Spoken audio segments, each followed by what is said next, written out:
नमस्कार, मी विशाखा अविनाश बलकवडे, प्रभारी पुरवठा निरीक्षण अधिकारी तालुका धाराशिव। आपल्या सर्वांना माहिती देऊ इच्छिते की धाराशिव तालुक्याला जे 20,000 लिटर केरोसिन अलोकेट झालेला आहे त्यापैकी 12,000 लिटरचा टँकर आज आपल्याला प्राप्त झालेला आहे। तर आपल्या 43 रास्त भाऊ दुकानदारांमार्फत आपण हे सर्व जे केरोसिन आहे ते पूर्ण तालुक्यामधील प्राधान्याने अंत्योदय शिधापत्रिका धारकांना वाटप करणार आहोत। आपल्या तालुक्यामध्ये एकूण 6,983 अंत्योदय कार्ड धारक आहेत, रेशन कार्ड धारक, त्यांना आपण ही प्रायोरिटीने केरोसिन वाटप करणार आहोत।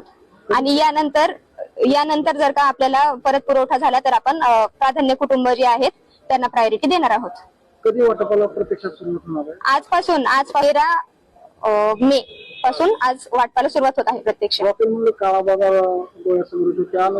नाही, आपण सर आपल्या पूर्ण धाराशिव जिल्ह्याकरता एक घाऊक व्यापारी आणि प्रत्येक तालुक्याने त्यांच्या सोयीनुसार, तर आपल्याकडे एक अर्ध घाऊक व्यापारी आपण दिलेला आहे। ज्यावेळेस टँकर आपल्याला प्राप्त झालेला आहे घाऊक व्यापाऱ्यांमार्फत, त्या प्रत्यक्ष टँकर सोबत अर्ध घाऊकचे जे व्यापारी आहेत ते प्रत्यक्ष हे जे 43 दुकानदार मी सांगितले रास्त भाऊ दुकानदार, त्यांच्याकडे जाऊन ते प्रत्यक्ष जे कार्ड संख्याची आहे, कार्ड संख्येनुसार प्रत्येकाला जेवढा आपल्या अलोकेट झालेला कोटा आहे त्याचं वाटप करून त्याचा लगेच त्यांची पोच घेऊन त्यामार्फत काम करणार आहे। त्यामुळे याच्यामध्ये काळा बाजार होणार नाही याची आम्ही खात्री देतो।